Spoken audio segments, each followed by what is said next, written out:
Hello, friends, and thank you for supporting This Day in Jack Benny. I'm John Henderson.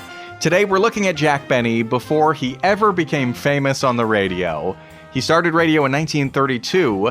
Today we're looking at 1928 and 1929. Jack Benny had already had some reasonable success in vaudeville as the droll Master of Ceremonies, and that translated to some film roles. On July 30th, 1928, he appeared in a film short called Bright Moments, along with his wife Sadie Marks, later to be known as Mary Livingston. Enjoy.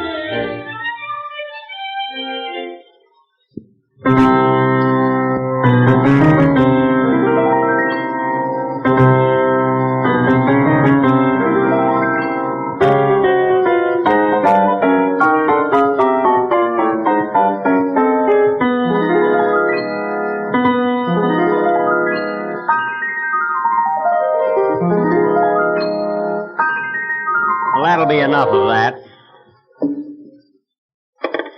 Thank you very, very much, Mr. Spencer. I enjoyed that immensely. Goodbye. Mr. Spencer, the pianist, really a very, very fine pianist.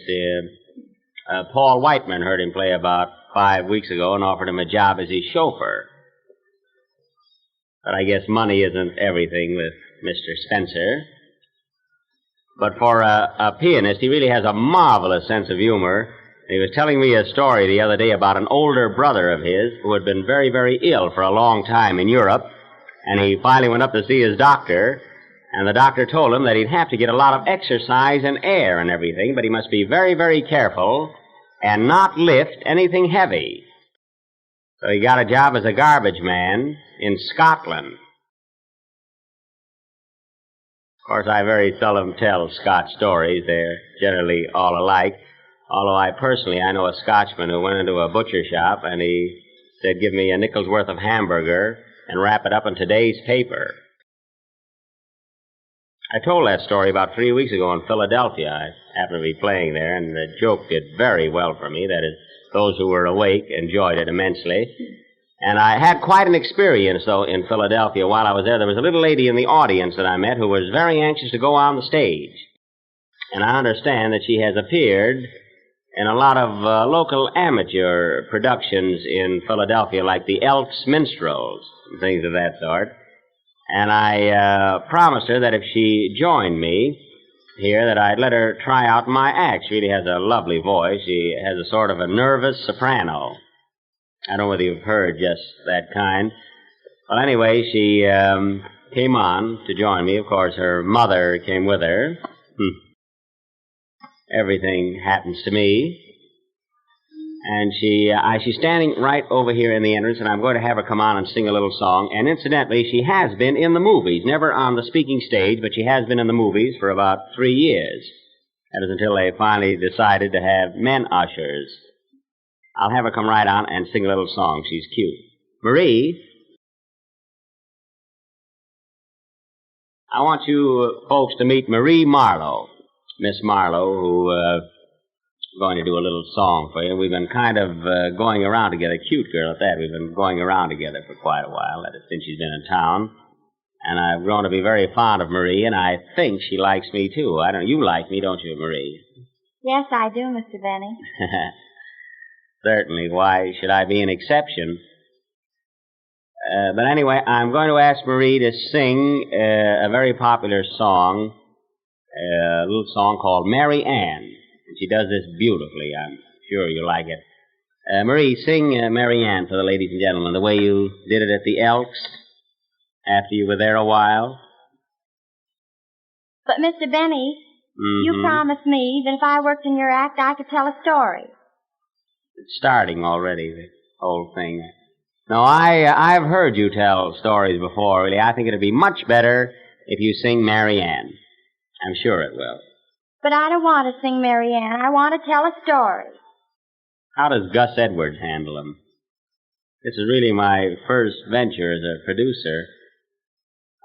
You want to tell the story? Is this the story you told me on the train coming over? The same story. Well, I think you better sing Mary Ann. I'm a little bit afraid of that one. I wouldn't tell it if I were you. But I changed the finish of it. Pardon? I changed the finish of it. Oh, you fixed it up a little bit? I see. Well, I'll tell you what you do. You whisper the story to me, and if I feel that it's fit for these ladies and gentlemen to hear, I'll let you tell it. Pardon us.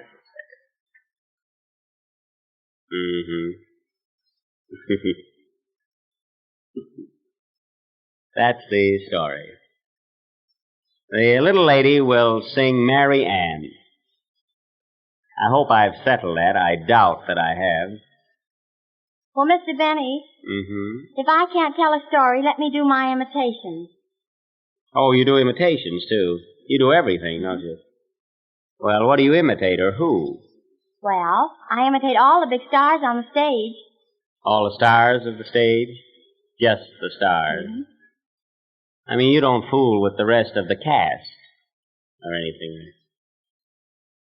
Well, what star would you like to imitate today? I mean, who have you in mind?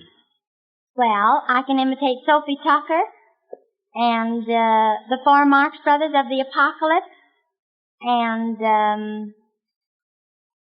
the four Marx Brothers of the Apocalypse. Can't you do 3 of them today? No, you have to do the 4. I see. And I can imitate a pig. A pig? Well, that ought to be lovely.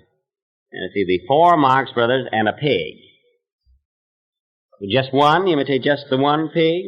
No, I imitate 5 pigs at one time. 5 pigs at one time. That's marvelous. Really, I imagine that's rather difficult, though, being that each pig has his own personality. Well, maybe the folks would like to hear a pig today. You might pig it. You care to pig it? But, Mr. Benny, my best imitation is Florence Reed in the Shanghai Gesture. Florence Reed in the Shanghai Gesture. That's your best. Well, a funny thing, I've never seen Florence Reed. I imagine I'd enjoy that. Give us a little of Florence Reed in the Shanghai Gesture. This theater can be emptied in 3 minutes. Chinese, I imagine. Go ahead.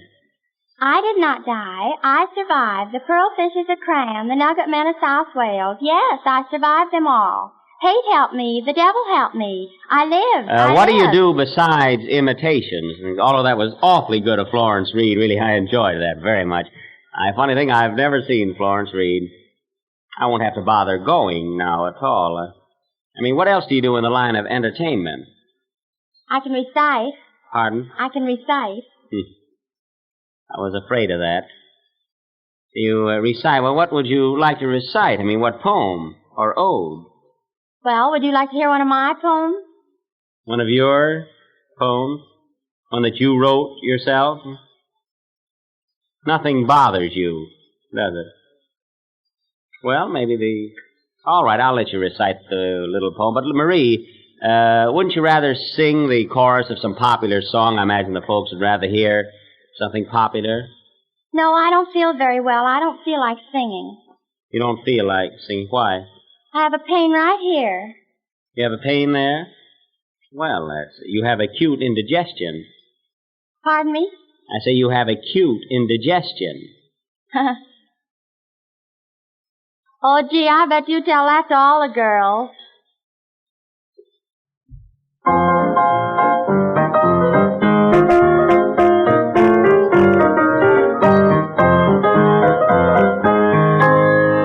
That could be the earliest recording we have of Jack Benny. About half a year later, on January 6th, 1929, he appeared in the Writers Revue as the Master of Ceremonies. There was a song composed recently that became an overnight sensation. I refer to that popular plaintive melody written by Mr. Roy Turk and Mr. Fred Allert entitled Mean to Me.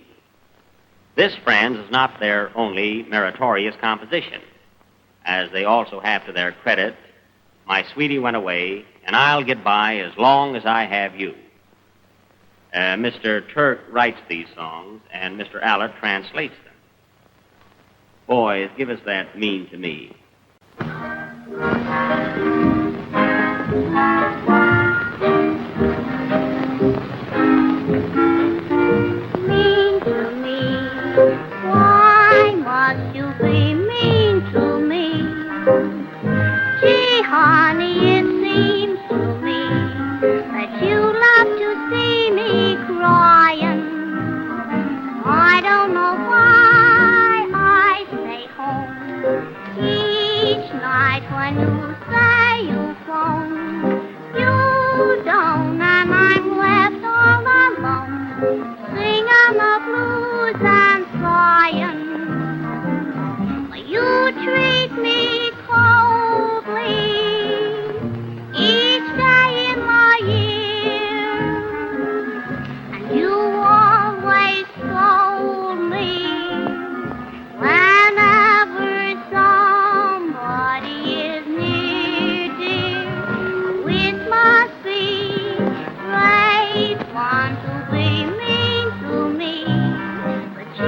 what you mean to me.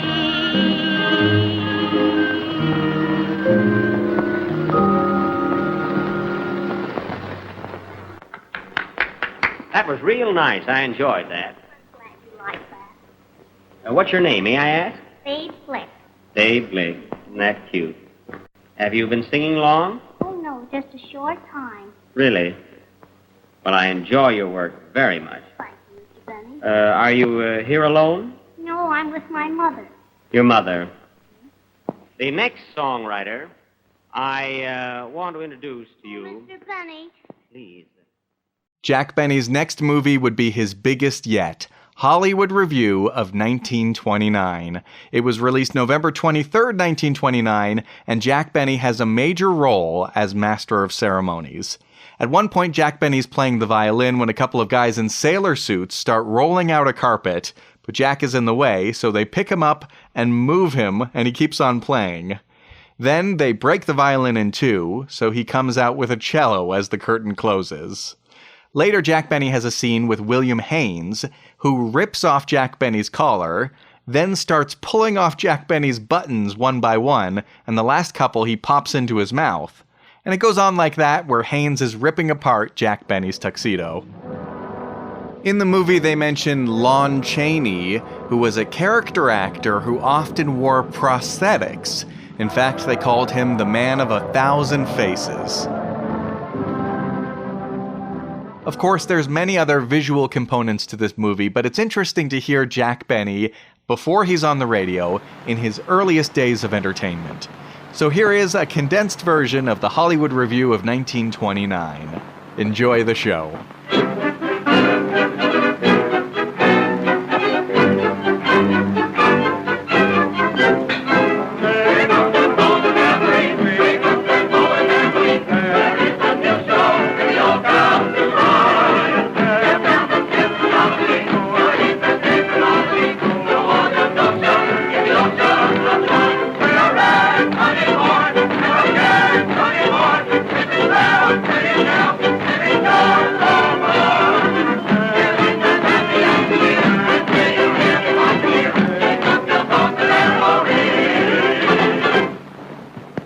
Boys and girls, be seated. And now, friends, may I present our interlocutor, a gentleman who really needs no introduction, one of the shining lights of Screenland, whose name is on the tip of everyone's tongue. I refer to my friend and pal, friend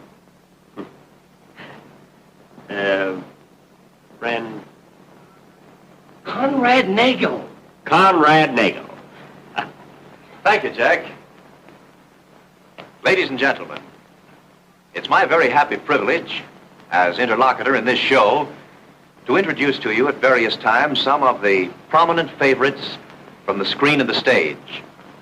And never before have I been associated with a group of artists where such perfect harmony has prevailed. We're all just like one big, happy family. And I want to start things off by introducing one of Broadway's greatest favorites, a man whose voice has been heard in many musical comedies. Charlie Kid. Well, Charlie, old boy, I'm surprised at you. Why didn't you let me go ahead? I wanted to say something wonderful about you. Oh, I'm sorry, Conrad. I'm sorry I made that mistake. I thought that you were going to introduce somebody else. No, not at Let all. me apologize. Why, that's all right, Charlie. Boys and girls, who is the greatest interlocutor in the world? Conrad Nagel. And who's the greatest lover on the screen? None other than Little Cliffy. Hello. Who are you? Oh, don't tell me you haven't heard of Little Cliffy. Well, Cliffy, who? You evidently buy lots of phonograph records? Yes? Mm-hmm. All right, listen.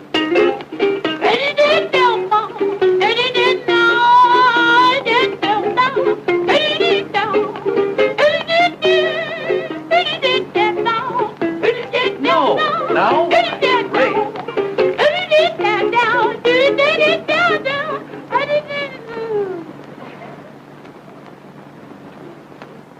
Come, Cliffy. Here's one of my favorites, and I know you all like her too, because she's the personification of youth and beauty and joy and happiness. Joan Crawford. That's awfully kind of you, Conrad. Thank you.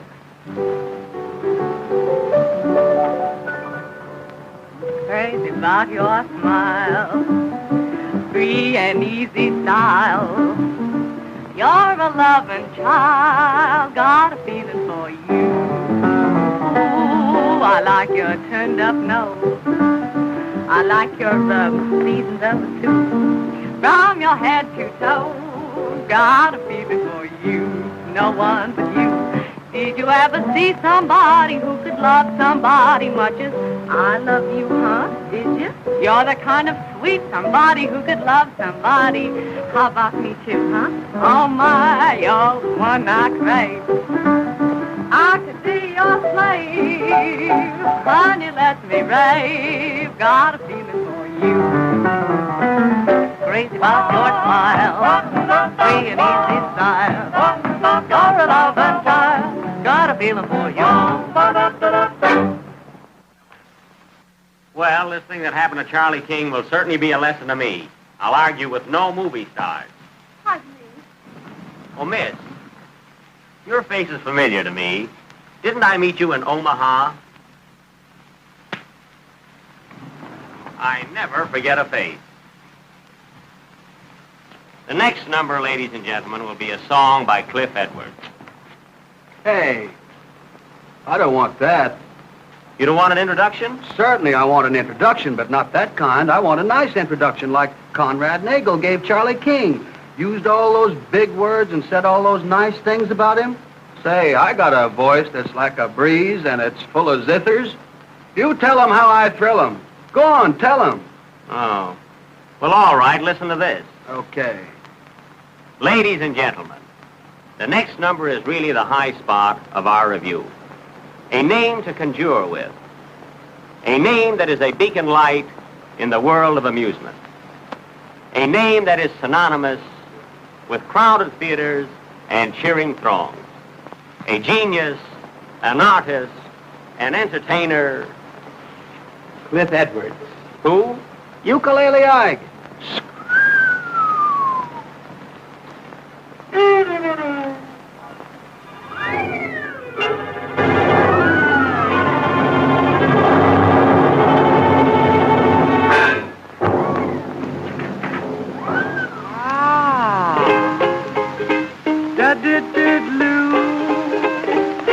I'm singing in the rain, just singing in the rain.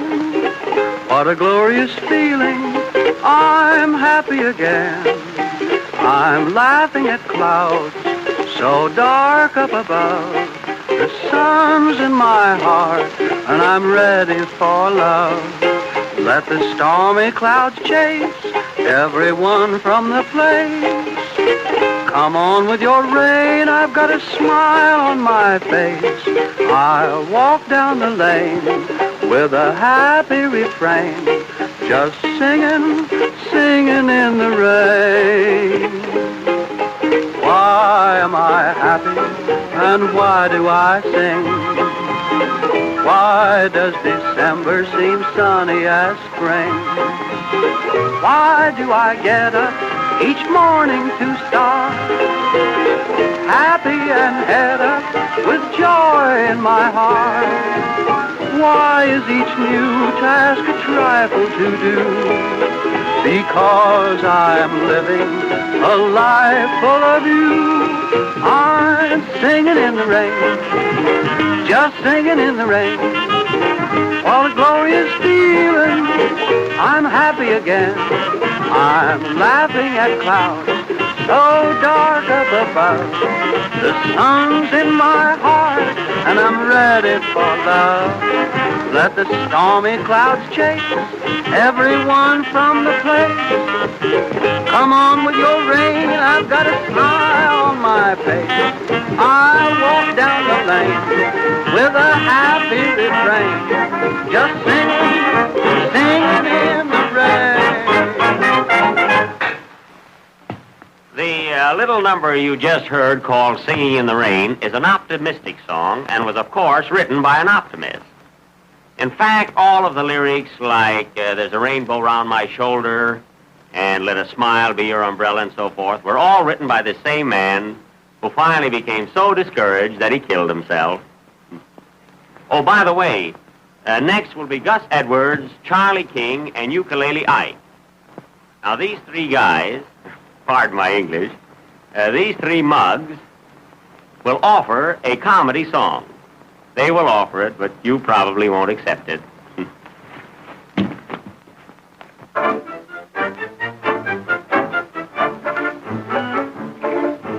We are three men who are famous. That's Charlie. That's Ike. I'm Gus. History's pages will name us. I'm Charlie. I'm Gus. It's hard to believe we're so clever, it's true. We men shouldn't live doing things we can do. They say talk is cheap, but we'll prove it to you. I'm Charlie. Hi, Gus. Oh, ladies and gentlemen, may I present Carl Dane and George K. Arthur, the marvelous Arthur and the great Dane. I was afraid of that. I should never have introduced them.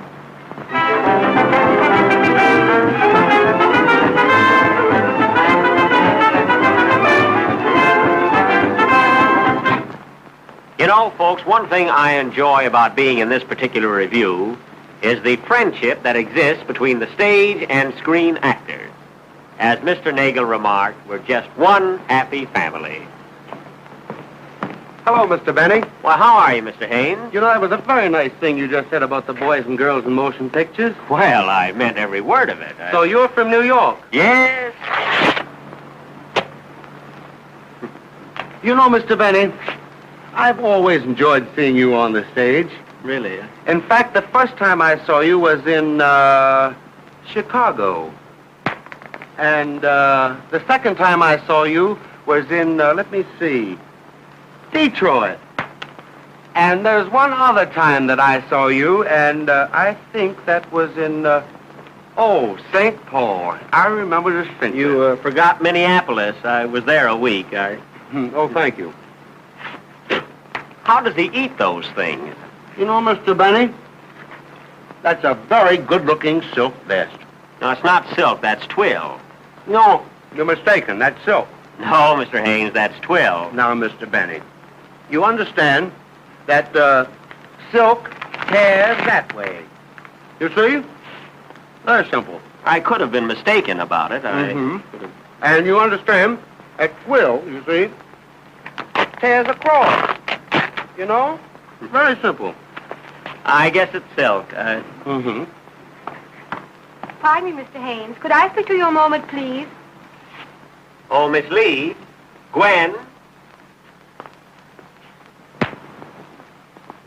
What's wrong with me? You're just a little too sensitive. Just one happy family. Now, folks, I have a little surprise for you. I'm going to introduce Bessie Love, and I have her right here in my pocket. I had her here a minute ago. Bessie, where are you? Here I am, Jack. Now, what are you doing over there when I put you in this pocket? But I don't like that pocket. There's nothing in it. Just like a woman. You can never tell what pocket you're going to find her in. Now, get out of there, Bessie. That's where I keep my money. But I can't get out. My foot's stuck on a $20 bill. Can't be my coat. Now, come on, Bessie. Come on up. Get up on my hand. Gee, it's good to get out of that stuffy pocket. There you are. Oh, Jack, aren't you the same Jack Benny I met in Atlantic City? No. Now, step off of there, Bessie. Don't trip. No, I won't. Atta girl. Now, grow up and I'll talk to you. Well, there you are. Say, are you sure we haven't met before? Don't you remember that... I don't remember anything. Well, I wonder what's wrong with me. Moving pictures aren't what they used to be. These crazy sound effects have made a wreck of me. My vocalizing's kind of weak. It seems to have a certain squeak. It needs adjusting, so to speak, constantly. I've got to be at singing school at 2. A dancing lesson later when I'm through. They hand me a uke, and all they say is... Go on and play, Bessie. Go on and play.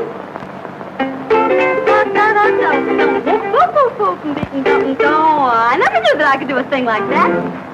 My part is full of wooden shoes. My cue is... Dance. I can't refuse. I never knew that I could do a thing like that. I finally ran out of clothes and borrowed this outfit from Conrad Nagel. Lucky for me, we both wear the same size. The next number is a little novelty written and sung by Gus Edwards, entitled Lon Chaney Will Get You If You Don't Watch Out. This number was dedicated to the Smithsonian Institute and several other scientific bodies who seem to be trying very hard to find out who and what this fellow Chaney really is. Now, personally, I doubt very much that there is a Lon Chaney. Oh, I've seen lizards and spiders and Chevrolets running around. In fact, I passed a dressing room a little while ago and saw two legs.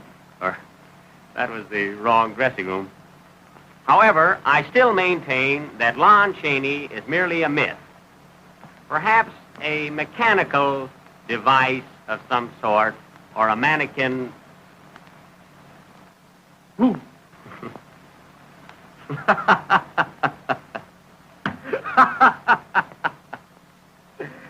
I suppose you're Lon Chaney. Well, boy, I've got to give you credit. It's a great makeup. Brother, I've got to hand it to you. Put her there.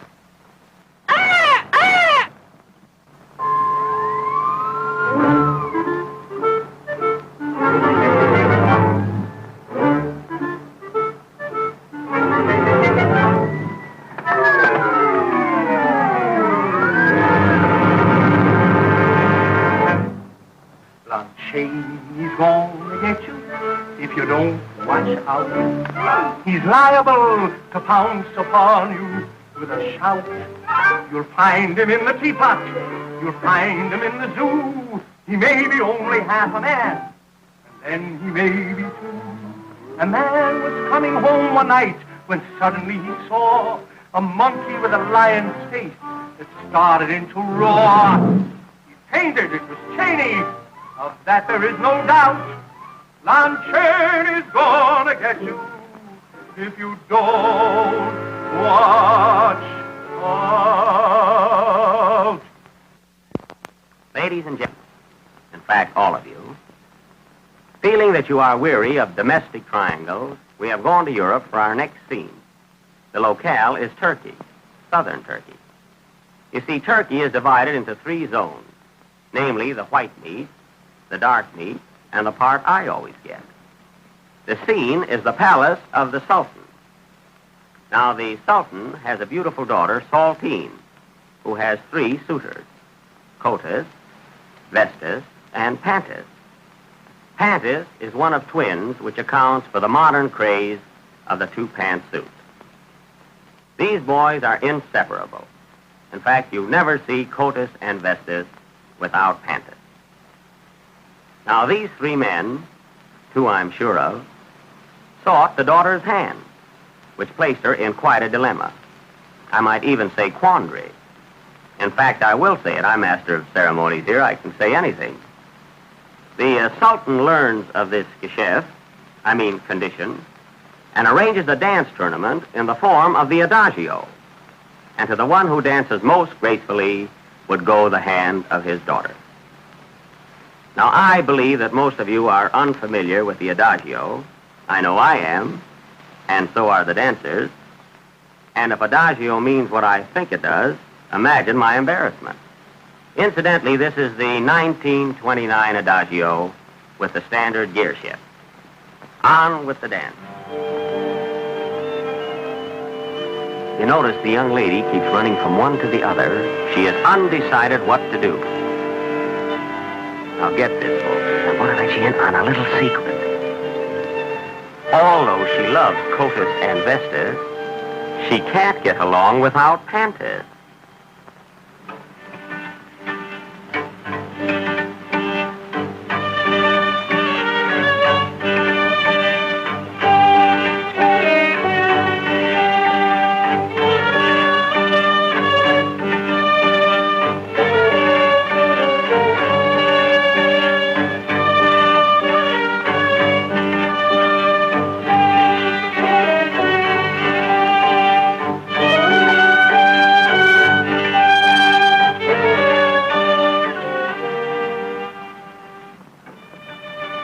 next bit of terpsichore, ladies and gentlemen, is truly sensational. The three men will swing the lady around with her head almost touching the floor. Should they fail to gauge the distance correctly, there will be a song by Charles King.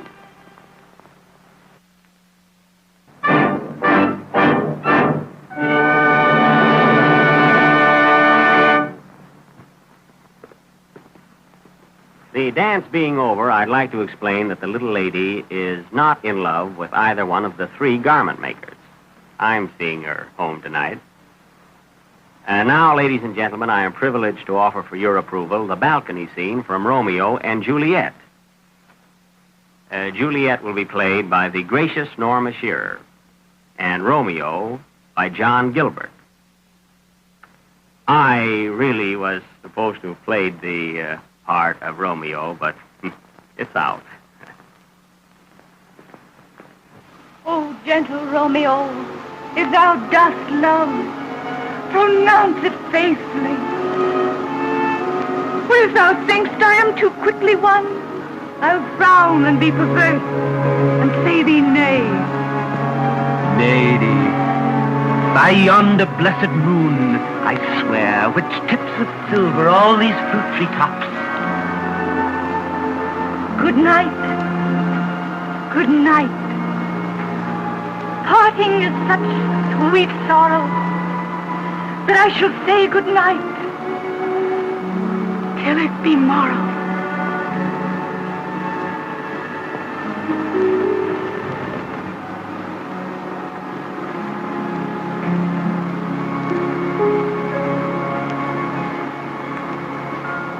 Okay, cut! Very good. Print the last one. How was it, Lionel? Very good, Jack. Remarkable. Barrymore. He says those nice things. I've heard that about him. I know. What's the matter, Lionel? Bad news? Here's a wire from the New York office. They don't like the title, Romeo and Juliet, so they've changed it. And how they've changed it. Change Romeo and Juliet? Huh? But they can't do that. They can't, but they have. What are they going to call it? The Necker. Gracious heavens! With all that beautiful dialogue? Yes, but that isn't the half of it. Listen to this. Change the dialogue. The public doesn't want those old-fashioned lines. Make it modern. Pep it up. Well, if they want to make it modern, we'll make it modern. As the king commands, the slaves obey. Righto. Now listen, boyfriend. You have a nice line of chatter, but how do I know you care for me in a big way? Julie, baby, I'm gaga about you. No kidding, honey. Your teeth are like pearls. Your eyes are like diamonds, and your lips like rubies. You talk like a pawnbroker. No, on the level, honest. You're the pansies in my garden, the cream in my mocha and java, the berries in my pie. You're certainly playing a pretty symphony for my ears. And I've got to admit you're very easy on the eyes, too. I've had plenty of balcony bees buzzing about me, but you're just about the cookies to me, boyfriend. Well, then, let's get organized. Now, I've got the old boulevard people out here all gassed up. My shoulders nice and smooth. What do you say to a little ride and such? Well, the ride part of it sounds interesting, maybe, but I'm not so sure about that suching.